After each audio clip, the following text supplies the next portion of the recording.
Hello guys, welcome to my new blog. তো আবার তোমাদের জন্য ছোট্ট একটা মিনি ব্লগ নিয়ে চলে এলাম। তো আমি আজকে এসেছি উখড়া মেলা, উখড়া ঝুলন মেলা। তো তোমরা তো এই মেলাটার বিষয়ে অনেক কিছু শুনেছো, অনেক দিন থেকেই মেলাটা পড়েছে, যেদিন থেকে রাখি বন্ধন সেদিন থেকে এই মেলাটা পড়েছে। তো তোমরা তো দেখেছো গাইস, এই মেলার ভিডিও দেখেছো।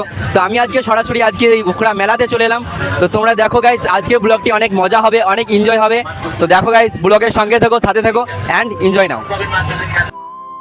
তো এই মেলাটা গেছিলাম আমি 2-3 দিন আগে। আমি ভিডিওটা পোস্ট করতে পারিনি, এই কারণেই শরীর খারাপ, এখনও শরীর খারাপ। আমি সেই অবস্থায় তোমাদেরকে আমি ভিডিওটা দেওয়ার চেষ্টা করছি, ভিডিওটা এডিটিং করছি। তো তোমরা আমাকে সাপোর্ট করো, আমি তোমাদের জন্য এত পরিশ্রম করছি, শরীর খারাপ অবস্থায় আমি তোমাদেরকে ভিডিও দেওয়ার চেষ্টা করছি। তো তোমরা আমাকে বেশি বেশি করে সবাই ফলো করো, কারণ তোমাদের একটা সাপোর্টে আমার ভিডিও বানানোর মোটিভেশনটা আরও বাড়িয়ে দেবে। তাই তোমরা আমাকে বেশি বেশি করে সাপোর্ট করো, তোমাদের জন্য আরও নতুন নতুন ভালো ভালো ভিডিও আনার চেষ্টা করব। আমার আইডিতে কেউ যদি নতুন হয়ে থাকো তো আমার আইডিটাকে ফলো করে নাও, আরও এরকম ভালো ভালো আরও ব্লগ দেখার জন্য।